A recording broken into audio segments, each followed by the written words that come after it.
নমস্কার, স্বাগত জানাচ্ছি মিলন বিশ্বাস ফেসবুক পেজ এবং জ্ঞান বিকাশ একাডেমি ইউটিউব চ্যানেলে। আজকের এই ভিডিওটি একটি গুরুত্বপূর্ণ ভিডিও যারা গান প্রেমী তাদের জন্য। আমরা সবাই পড়াশোনার সঙ্গে সঙ্গে কিছু না কিছু এক্সট্রা কারিকুলাম অ্যাক্টিভিটি শিখে থাকি এবং সেই রকম একটি সাধনার বিষয় হলো গান। গান নিয়ে চর্চা এবং গান নিয়ে আমরা পড়াশোনা যারা করছে বা গান যারা শিখছে তারা অবশ্যই গানকে ভালোবেসেই শিখছে এবং আমরাও জীবনের অনেকটা সময় যখন আমরা বিভিন্ন দিকে যখন আমরা ডিপ্রেসড হয়ে যাই তখন আমরা গানই একমাত্র আমাদের সাহারা হয়ে দাঁড়ায়।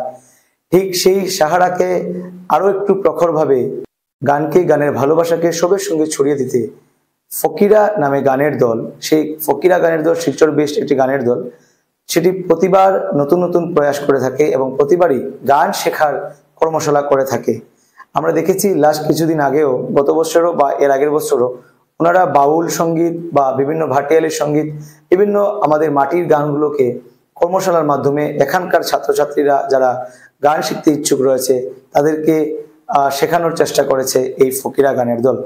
তো এবারও লোকগানের কর্মশালা সহজ আলাপনে দীপান্বিতা আচার্য কলকাতা থেকে দীপান্বিতা আচার্য নামে একজন বিখ্যাত গায়িকা, উনি আসছেন শিলচর 5 এবং 6 জুলাই।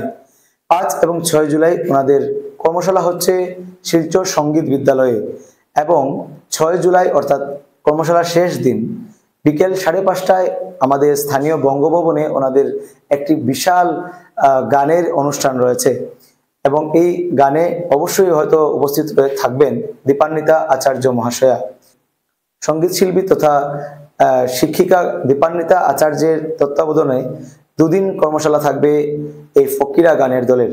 তাই যারা যারা গান শিখতে ইচ্ছুক রয়েছে বা গান শিখছো, আরো কিছু নতুন রকমের গান, নতুন স্বাদের গান তোমরা শিখতে চাইছো বা এই কর্মশালায় যোগদান করতে চাইছো, তোমরা অবশ্যই নিচে দেওয়া কন্ট্যাক্ট নাম্বারে যোগাযোগ করে তাদের কর্মশালার বিষয়ে বাকি বিস্তারিত খবর তোমরা জেনে নেবে।